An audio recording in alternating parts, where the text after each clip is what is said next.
자, 지금부터는 민주당 상황으로 좀 건너가 보겠습니다. 여기 좀 선대위 여러 가지 어려움을 극복하고 뭔가 좀 정리를 가고 있죠. 그런데 인재 영입을 매일 하고 있는데 여기서 문제가 발생을 했습니다. 지금요. 자, 먼저 기사 하나 준비되어 있습니다. 보시죠. 이재명 후보의 발목을 잡은 1호 영입이다. 조동현 지금 공동 상임 선대위원장으로 영입이 됐잖아요. 결국은 어제 밤에 자진 사퇴를 시사했습니다. 본인이 SNS상에 글을 올렸는데 그 내용을 보면 좀 물러나겠다는 뜻으로 읽힙니다. 좀 더 보죠. 여기 가운데 있습니다. 사생활 논란이었습니다. 그리고 뭐 이런 거에 대해서 어제 언론 인터뷰에서 사실상 인정을 했어요. 그리고 죄송하다. 그리고 뭐 안녕히 뭐 이런 글을 쓴 겁니다. 그러니까 이거 사퇴 시사했구나 그런데요. 그런데 이런 의혹 제기가 있을 때 여당 내에서는요. 이거 허위 사실이다 이런 얘기 했는데 본인이 인터뷰를 통해서 시인한 격이 돼서 이게 굉장히 좀 뭔가 무색하게 됐습니다. 그래서 여기 뭐 체면을 구겼다 이렇게 돼 있어요. 그리고 또 한 가지 문제. 아니 선대위에서 인재 영입하는데 이거 검증 제대로 한 거 맞습니까? 부실 검증 논란인 거예요. 부실 검증. 아니 왜 이런 거 문제될 거라고 생각 안 하셨나요? 뭐 이런 겁니다. 지금. 아무튼 뭐 이렇게 돼 있습니다. 기사 하나 더 있습니다. 보시죠. 개인사 논란 조동현 페북에 사의 표명했다. 그러면서 죄송하다. 자 그런데요. 가족은 그만 힘들게 해달라. 그럼 이 정도면 저 여기서 물러나겠습니다. 이런 뜻으로 보입니다. 이게 가족 문제거든요. 이게 개인사 문제. 근데 이게 민주당과 사전 협의 없이 밝혔다. 이렇게 돼 있습니다. 선임 이틀 만에 이런 일이 있었다는 겁니다. 자 그럼요. 3명의 이야기를 영상으로 준비했어요. 연속해서 들어보겠는데요. 확인해 보시죠. 제 개인적인 사생활로 인해서 많은 분들께서 불편함을 분명히 느끼셨을 것이고 뭐 분노도 느끼셨을 텐데 그런 부분에서 너무나 송구스럽고 죄송하다는 말씀을 좀 먼저 드리고 싶고요. 저는 이제 개인적으로 그 군이라는 굉장히 좁은 집단에서 그 이후에 숨소리도 내지 않고 실은 살아왔습니다. 뭐 어떤 얘기가 들려와도 죽을 만큼 버텼고 죽을 만큼 일을 했고 죽을 만큼 공부를 한 것 같습니다. 아이들에게 조금 더 당당하게 일하는 엄마의 모습을 다시금 보여줄 수 있는 기회를 허락받지 못하는 것인지 저 같은 사람은 그 시간을 보내고도 꿈이라고 하는 어떤 도전을 할 수 있는 기회조차도 허락을 받지 못하는 것인지를 좀 묻고 싶었습니다. 1호 영입하신 조동현 교수에 대한 사생활 논란이 좀 재차 불거지고 있는 상황이거든요. 모든 정치 행위는 국민에 대해서 책임지는 것입니다. 우리 국민들의 판단을 좀 지켜보도록 하겠습니다. 그 정치는 그 개인적인 사생활의 부분을 굉장히 좀 공적인 부분과 결부시키는 면이 강한 것이죠. 그 문화가 올바른 것은 아니라고 보이는데 어쨌든 간에 지금 국민적인 정서나 이런 것들이 그런 부분들이 굉장히 강하기 때문에 그런 부분들을 고려할 수밖에는 없지 않나 이렇게 보입니다. 자, 지금 민주당에서 뭐 국민적인 정서 이런 얘기까지 나왔어요. 굉장히 좀 강하다. 그러니까 이게 자칫 문제가 될 수 있다. 이렇게 좀 판단한 것 같아요. 이기영 부대변인. 참 어려운 문제. 사실 당에서 굉장히 부담을 느끼고 있는 거 아닙니까 지금요? 이 상황이 지금 어떻습니까? 당 분위기가 지금. 어려운 문제인 것 같아요. 그래서 우선은 제가 선대위의 대변인단에 있기 때문에 예. 제가 드려야 되는 말씀은 솔직히 우선은 국민 정서에 대한 어떤 그런 비판 예. 이것을 그 조동현 씨가 직접 받겠다라고 얘기를 했거든요. 그래서 좀 기다려줘야 된다. 그리고 비판은 해주시는 부분에 대해서 분명히 충분히 달게 받아야 된다. 예. 라고까지만 말씀드리는 것이 사실상 맞을 것 같습니다.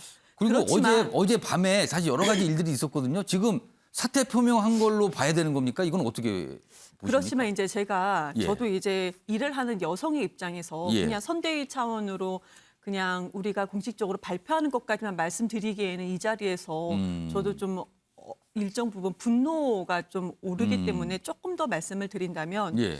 우선은 허위 사실이 아니다라고 민주당에서 얘기했던 부분은 예. 강용석 변호사가 처음 결혼에 좀 어려움이 있었던 부분뿐만 아니고 그것까지는 저희 민주당에서 파악이 됐던 부분입니다. 그런데 그 이후에 아주 많은 얘기를 했습니다. 예. 그런 부분에 대해서는 허위 사실이 아니다라고 얘기를 했던 것 같아요. 어. 전체적으로 전부 다 허위 사실이 아니다는 아닌 것 같습니다. 왜냐하면 처음 거를 저희가 파악을 했기 예, 때문에. 예. 그리고 어제 저녁 같은 경우는 우선 연락이 안 됐습니다. SNS 글을 올리고 연락이 안 됐었고. 예. 그래서 민주당 쪽에서 계속 얘기를 했지만 전화를 했지만 연락이 안 됐고 그래서 저희가 뭐 신고까지 좀 했던 그런 과정이 있었던 것 같습니다. 실종 신고가 있었다는 말씀인 네네, 건가요? 이것을 민주당 차원에서 예. 한 것은 아닌가 예, 이렇게 예. 지금 제가 추측을 하고 있는 건데요. 예. 어제 저녁 상황을 봤을 때 이제 그렇게 좀 추측이 가능하고 언론 보도에서도 그렇게 나온 부분을 제가 좀 확인을 했습니다. 예. 그런데요, 지금 우선은 결정적인 이유는 예. SNS 아이들 사진까지 있습니다. 그런데 강용석 씨가 예. 아이 실명까지 공개하면서 SNS도 올렸어요. 본인 SNS에. 그러니까 이 조동현 씨도 하는 얘기가 예. 아이들, 우리 가족들, 특히 아이들 얘기를 하겠죠. 그리고 예. 첫째 아이를 얘기하겠죠. 근데 이것을 비판을 해주신다면 비판을 받는 게 맞지만 엄마로서 사회에서 일하는 여성으로서 본인의 일을 지금 못한 건 아니지 않습니까? 아이도 잘 키우고 예, 있고 예. 아까 뭐 죽을 만큼 공부하고 노력했다고 하지만 분명히 그렇게 인생을 살아왔습니다.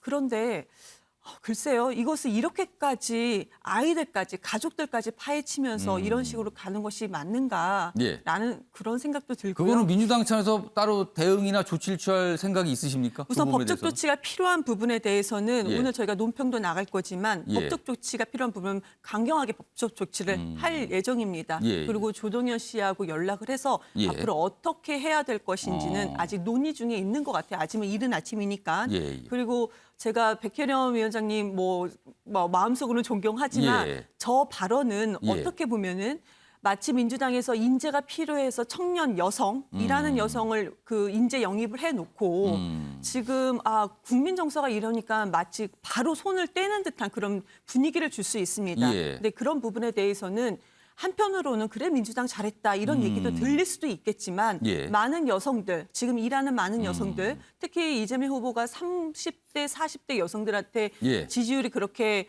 좋은 편은 아닙니다. 예. 그런데 그 여성들 사이에서는 그러면 10년 전에 그런 아픔을 견디고 이렇게 열심히 사는 여성에 대해서 예. 앞으로 미래에 대한 아무것도 선택을 할 수 없고 예. 비판만 하고 지금 인재 영입하고 버리는 듯한 그런 분위기가 예.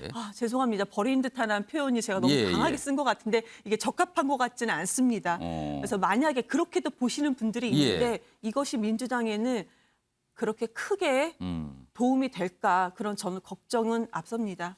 자, 김건학 교수님. 예.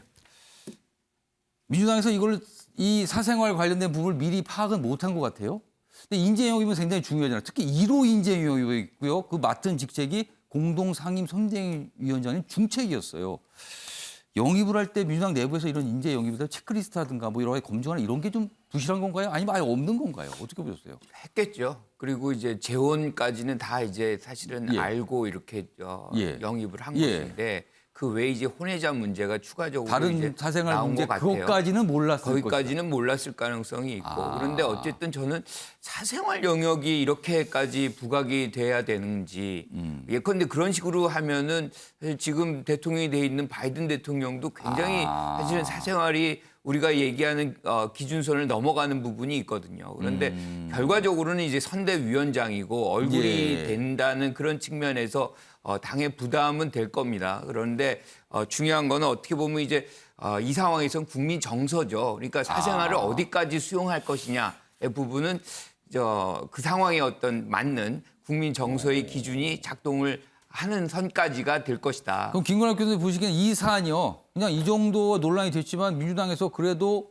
1호 인재로 영입을 했는데 그대로 같이 가야 된다고 보세요? 아니면 이 정도 어느 정도에서 뭔가 좀 정리가 필요하다고 보세요? 저는 같이 가도 된다고 생각을 해요. 같이 가도 된다? 네, 같이 가도 된다.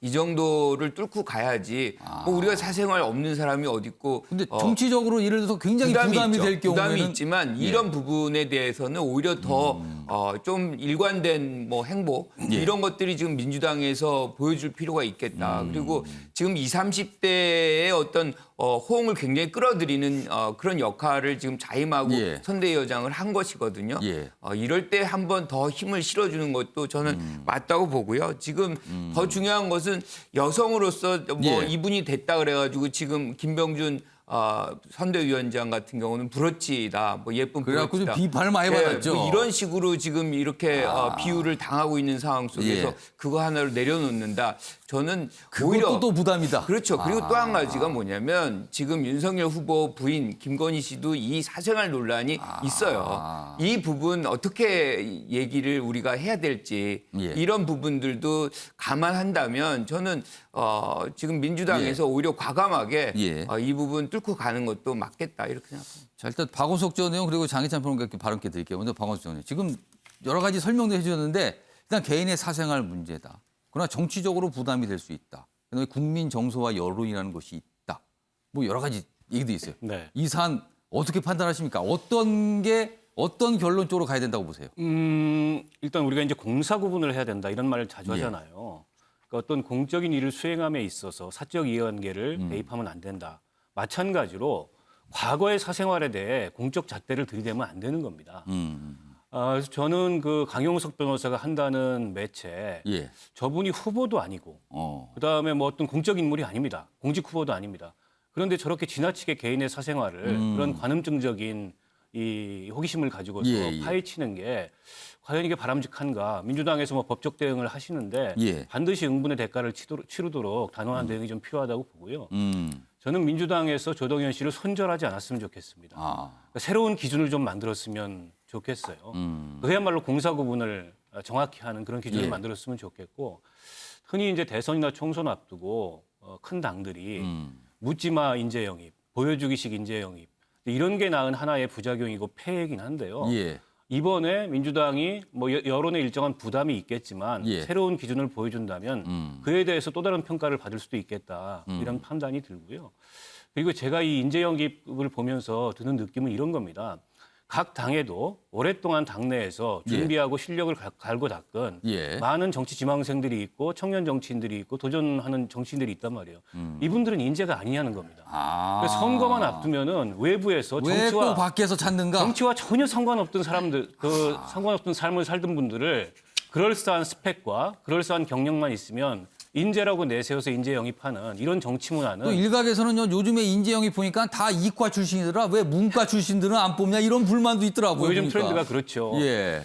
이런 정치 문화는 좀 이제는 개선되고 극복해야 되지 않을까 싶습니다. 장희찬 평론가, 아까 발언기 요청하셨어요. 지금 시간이 많지 않아서 한 1분 정도 드릴게요. 속도 네, 좀 스스로 내주세요. 여러 가지 부적절한 사생활 논란을 사실상 시인한 조동현 상임선대위원장과 아무것도 확인되지 않은 윤석열 후보 배우자를 같은 아까 선상에 살짝 놓고 언급하신 것에 언급하는 것은 반박이시군요, 대단히 지금. 부적절하다는 생각이 예, 들고요. 예. 그리고 여기에 대해서 이분을 사퇴시킬지 말지는 민주당과 개인의 결정입니다. 그런데 다만 우리나라의 정치 문화나 이제까지의 관행이 과연 단순한 사생활이 아니라 뭐 결혼 생활 실패할 수 있죠. 예. 하지만 그 과정에서 제기된 여러 가지 부적절하고 예, 부도덕한 예. 부분에 대해서까지 눈 감아주고 사생활이니까 문제 없다고 언제부터 말해주는 그런 문화였느냐 한 가지 질문하고 싶고요. 집권 여당의 그리고 대선을 앞둔 선대위의 공동 상임 선대위원장은 공인입니다. 공직자가 아니라고 해서 공인이 아니라는 것은 국민들 앞에서는 변명이 못 될 것 같습니다. 자, 이경구 대표 이렇게 30초 뭐 반박하실 거 있을 것 같아요. 기회 짧게 드릴게요. 드리겠습니다. 예. 뭐 집권 여당이라고 말씀 주셨는데요. 지금 조동현 씨가 국회의원도 아닙니다. 국민 세금으로 받는 것도 아니에요. 예, 예. 근데 그러면 제1야당의 현직 국회의원 전 수석 대변인 관련해서도 배우자 남편이 제보한 바가 분명히 있었고 언론에도 나왔습니다. 근데 국민의힘이 지금 뭘 하고 있나요? 현재도 지금 국회의원입니다. 그런 부분부터 해결하시고 난 다음에 비판을 해도 좋겠다라고 말씀드리겠습니다. 알겠습니다. 이게 좀 이 논쟁이 붙어요, 지금. 그것도 상대방의 과거 있는 얘기가 나오게 돼요, 그렇게 되면은. 자, 이런 상황에서 어제 이재명 후보가 한 토론에 참석했죠. 여기서 굉장히 의미심장한 얘기들을 좀 내놨어요. 기사로 먼저 확인해 보겠습니다. 조국의 강 건너려는 이재명, 내로남불 공정성 훼손 사과합니다. 이른바 조국 정국, 조국 사태에 관해서 사과를 했어요, 강하게. 기사 하나 더 있습니다, 보시죠. 그리고 여기에 더해서요. 여기 보면 앞에 조국 전 장관 얘기 있죠? 뒷부분입니다. 울진 원전 공사 재개할 수도. 이거는 탈원전 정책과 관련돼 있는데 재개할 수도 있다고 했어요. 이것도 굉장히 귀를 잡은 내용이었습니다. 자, 이 두 가지 내용 영상으로 준비했습니다. 들어보시죠. 민주개혁 진영은 사실은 더 청렴해야 되고 작은 하자조차도 더 크게 책임져야 되는 게 맞습니다. 조국 장관에 대해서는 여전히 이제 우리 더불어민주당이 그간의 국민들로부터 외면받고 또 비판받는 문제의 근원 중에 하나인데요. 저로서는 우리 더불어민주당이 그 부족한 점에 대해서 지금 이 자리에서 다시 한번 사과 말씀드리고 싶습니다. 네, 다시 출발하도록 하겠습니다. 방금 그 사과를 조국 사태에 대한 좀 공식적인 사과로 좀 받아들여도 되겠습니까? 제가 할 수 있는 범위 내에서는 아주 낮은 자세로 진지하게 사과드립니다. 근데 그 경계선상에 있는 문제라는 거죠. 예를 들면 새로 짓지 않는다. 짓던 건 지어서 끝까지 쓴다. 근데 이 설계를 하고 중단되어 있는 게 있는 거죠. 결국 저는 그런 생각을 합니다. 이게 정치인들의 정치적 의견 또는 지향이라고 하는 것도 국민을 대리하는 대리인에 불과하기 때문에 국민의 뜻과 어긋나서는 안 된다고 보는 것이고요. 여당 내에서 상당히 민감한 두 가지 얘기를 굉장히 구체적으로 얘기했어요. 특히 조국 전 장관 관련해서 얘기했는데요. 김관학 교수님. 네. 사과를 한 거예요. 그리고 또 질문, 이거 진정한 사과 의미니까 다시 한번 강조를 한답니다. 이거 민주당, 이른바 민주당을 굉장히 강력하게 열성 지지층 입장에서는 불편할 수도 있는 얘기일 수 있거든요. 이거 당내에서 조금 반발이나 이런 게 좀 있지 않을까요? 어떻게 예상하십니까? 지금 뭐 추미애 전 장관 같은 예. 경우에 이제 벌써 발언을 했죠. 어제 저녁에 벌써 이런 입장을 냈어요. 그런 나오자마자. 어떤, 상황이 전개될 가능성은 예. 있다고 보지만 지금 이재명 후보가 선대위를 바꾸면서 했던 얘기가 있습니다. 국민 우선. 모든 시각의 출발은 국민으로부터 나오는 것이죠. 그래서 국민적 시각에 천착해서 모든 것을 바라보겠다. 그러니까 정책도 그렇고 이 조국 문제도 그렇고 더 많은 국민들이 생각하는 바를 따르겠다는 것이거든요. 그렇게 본다 그러면 조국 문제에 있어서 가장 중요했던 것이 사실은 그 뭐 중경을 떠나서 예. 어떤 형태로든 공정성의 문제, 뭐 내로남불의 문제, 뭐 이런 부분들은 지적이 사실상 적실하게 된 것이거든요. 예. 이제 이 부분을 받아들이겠다는 거거든요. 그러니까 어떻게 보면 열성 당원도 중요하지만 예. 더 많은 국민들이 바라보는 시각도 속에서 정치를 운영해 나가겠다. 그런 것이 이제 원전에 예. 대한 문제, 뭐 우리가 얘기하는 기본소득 문제 예. 등등의 부분들도 굉장히 유연함을 이제 보여주는 것이고 국민 여론을 일단은 이제 보고 그들의 어떤 지향하는 부분이 무엇인지 그리고 내가 지금 추구하는 것과 얼마나 차이가 나고 내가 설득이 되는 것인지 이런 부분들을 좀 아래로부터 위로 올라가는 예. 그런 방식으로 좀 이를 추진해 보겠다. 그런 자세의 어떤 변화 저는 뭐 굉장히 긍정적으로 봅니다. 추미애 전 법무장관의 어떤 반응, 화면을 좀 다시 소개해드리겠습니다. 저런 토론의 내용이 알려졌죠. 그리고 반응을 냈습니다. 본인이 이제 글을 올렸어요. 대통령 후보도 여론조차 조국에 대해 사과를 반복했습니다. 대통령 후보의 사과를 이용해 다시 조국은 불공정하다로 한 번 더 낙인 찍게 된 겁니다. 이거 뭔가 좀 약간 좀 비판을 한 것 같기도 하네요. 왜 그런 말씀하셨어요? 약간 이런 분위기가 풍겨요. 자, 이경 부대변인.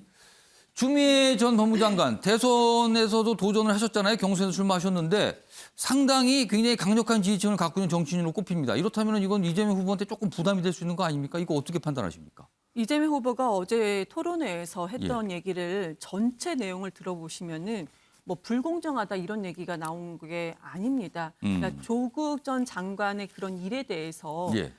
그것을 해명하는 민주당의 태도를 지적한 것이지 조 전 장관 그때 그 당시에도 그 권력 그러면 어제 비리가 사과 아니어서 대상이 민주당이 제대로 못했습니까를 사과한 겁니까? 그럼?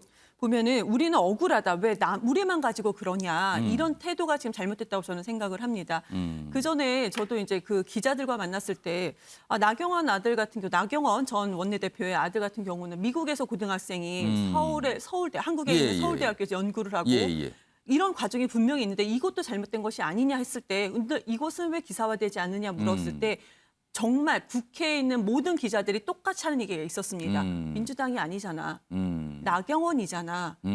그것은 무엇이냐. 그동안 공정과 정의 이런 얘기를 하지 않았던 사람이라는 겁니다. 그래서 민주당 입장에서는 이 부분에 대해서 좀 억울하다라는 태도가 있었는데요. 예. 지금 보면은 왜 우리만 가지고 그러냐. 그런 태도가 잘못됐다. 근데 또 권력 분배이 없는 거 맞지 않습니까? 사모펀드에 대해서도 그전에 뭐 무슨 뭐 조국 장관 예. 가족 펀드다. 근데 그게 사실이 아닌 게 지금 드러나지 않았습니까? 근데 표창장 하나 남았는데 이 표창장을 대응하는 민주당의 태도, 그런 태도가 좀 문제가 있었던 것이라고 저는 보여집니다. 알겠습니다. 장희찬 평론가가 발언 기회 요청한 이제 30초 드릴게요. 뭐 네. 반박하실 게 있나 봐요. 정경심 교수 2심 판결에서 사모펀드 관련해서도 유죄 나온 부분이 있고요. 표창장 하나가 아니라 7가지의 스펙 다 허위였고 하지도 않은 호텔 인턴 크리스마스 파티에서 고객들을 감동시켰다는 글을 조국 전 장관이 직접 인턴 경력서에 기재했다는 내용 등등이 정경심 교수 2심 판결문에 기재가 되어 있고요. 저는 이재명 후보의 이 같은 조국에 건너기 위한 시도 자체는 대단히 용기 있는 행동이라고 생각합니다만 예. 이게 열린민주당과의 합당 국면에서 나온 발언이라는 점. 그럼 열린민주당의 강성파 의원들이나 소위 철험회라고 하는 초선 출신이지만 지금 민주당의 예. 헤게모니를 상당히 잡고 있는 사람들이 과연 이걸 어디까지 묵인할 것인가. 예. 추미애 전 장관이 바로 반발한 것처럼 중원으로 나가기 위한 노력은 높이 평가합니다만 그 과정에서 이 안에 있는 강성파들을 과연 잘 잠재울 수 있을 것인가 굉장히 큰 미션을 이재명 후보가 맞닥뜨렸다고 생각합니다. 일단 뭐 어떤 반응, 뭐 어제 있었던 일이고 밤에 좀 나왔죠. 오늘도 기다려 보겠습니다. 어떤 반응들이 있을지요. 다음은요. 화면을 좀 소개해드리겠습니다. 부러우신 분이 있어요. 누군가가. 화면입니다. 자, 안철수 국민당 대선 후보가 이거 청년의 꿈이 홍준표 의원이 운영하는 이 소통 홈페이지잖아요. 여기에 글을 올려요. 왜 청년들은 홍준표 의원님을 좋아한다고 열광할까요? 한 수 배우고 싶네요. 그러다 답변을 합니다. 홍준표 의원이. 저도 잘 모른다. 다만 진심으로 대하고 거짓말 안 하고 공감하니까 그런 건 아닐까. 이른바 부럽다는 거죠. 다음 보겠습니다. 그런데요. 두 분을 나이 차이를 보면은 한 8살 차이 나잖아요. 안철수 후보가 훨씬 더 젊어요. 근데 좀 더 연장자인 홍준표 의원이 청년들한테 열광을 받고 있다. 이게 부러운데 한 수 좀 알려주세요. 근데 답은 저도 잘 몰라요. 그냥 뭐 제대로 얘기하면 되는 거죠. 뭐 이렇게만 나왔단 말이에요. 공감, 뭐 거짓말 안 하고 이렇게 설명했어요. 굳이 설명하면. 자, 박원석 전 네. 의원님. 이 두 정치인 무슨 차이가 있길래 다른 반응인 겁니까? 근데 한번 돌이켜서 생각을 해보죠. 예. 안철수 후보가 정치권에 처음 등장할 무렵에 예. 청춘 콘서트라는 그런 히트작을 만들면서 한 10년 됐네요, 벌써. 청년들의 지금. 아이콘이고 예. 청년들의 롤 모델이었습니다. 근데 10년이 지난 이후에 청년들로부터 더 이상 안철수 후보는 호명되지 않고 있어요. 그에 반해서 지난 대통령 선거 때만 하더라도 내가 저분을 지지한다라고 얘기하기에 청년층들 사이에서 부끄러운 후보가 홍준표 후보였습니다. 그런데 이게 격세지감이라고 많이 어느새 바뀌었네요, 지금 상황이. 청년들의 아이콘이 됐기 예. 때문에 지금 홍준표 후보에게 청년들이 열광하는 것도 저는 한때의 현상일 가능성이 있다. 일시적일 수 있다. 네, 다만 안철수 후보는 좀 스스로를 되돌아보셔야 될 것 같아요. 본인이 어떤 정치 자산을 까먹었기에 10년 전에 청년들의 롤모델이고 원합이었던 안철수가 사라지고 10년 전에는 방향이 완전 달랐었는데. 네, 이제는 청년들 사이에서 전혀 호명되지 않는 그런 정치인이 됐을까. 저건 홍준표 후보를 부러워할 게 아니고 예. 스스로의 정치 행적을 돌아보는 게 우선이라고 생각합니다. 그러면은 만약에 저 다른 분이 답변을 저도 잘 모르겠는데요. 돌아보세요. 옛날 10년 전을요. 이렇게 답변할 수도 있었다는 거네요. 그러면은요. 장혜찬 평론가. 두 정치인은 무슨 차이가 있길래 지금 반응이 다른 겁니까? 어떻게 보세요? 일단 저는 홍준표 의원 참 놀라운 게 예. 본인이 정말 직접 다 댓글 다는 것 같아요. 다 다른 것 같아요. 그러니까요. 그게 쉽지 않거든요. 굉장히 짧게 달긴 하지만 다른 것 같아요. 지금. 사실은 뭐 보좌진이나 메시지 담당 등이 달아주는데 홍준표 후보의 전 후보의 최대 강점 그리고 청년들이 열광하는 이유는 직접 소통 나서는 걸 두려워하지 않는다는 점 같습니다. 그 부분이 많은 반응을 이끌어내고 여전히 또 많은 청년들의 사랑을 받게 하는 비결이 아닌가 싶고요. 예. 뭐 안철수 후보 같은 경우도 예전에는 박원석 전 의원님 말씀처럼 청년들 인기와 지지를 참 많이 받았었죠. 예. 그런데 지금 상황에서 다시금 그 인기를 회복하려면 뭔가 파격이 필요하지 않나. 근데 그 파격이 뭔지 제가 알면 국민의힘에서 하겠죠. 근데 파격이 필요한데 그 파격이 뭔지는 모르겠다는 거네요, 지금. 다들 고민하고 있는 것 같습니다. 그럼 국민의힘도 이 열광 아쉽다는 거네요, 지금. 그리고 당연히 배워야 될 부분을 배워야 되는 것이고 제가 첫 번째 말씀드린 키워드처럼 예. 이 홍준표 전 후보의 직접적인 소통, 누군가를 거치지 않은 1대1 어떤 직접적인 예. 만남과 연결에 청년들이 많이 반응하고 있는 만큼 예. 후보들이 이 누구를 거치지 않고 소통하는 그러한 솔직한 관계를 많이 더 만들어야 될 것 같습니다. 한 수 배우고 싶다. 근데 이 한 수가요. 이게 말이 한 수지. 이게 쉽게 배워지는 거 아니거든요. 이거 굉장히 시간 걸리고 어려울 수도 있습니다. 아무튼 부럽다. 부럽다는 반응을 이렇게 보였습니다.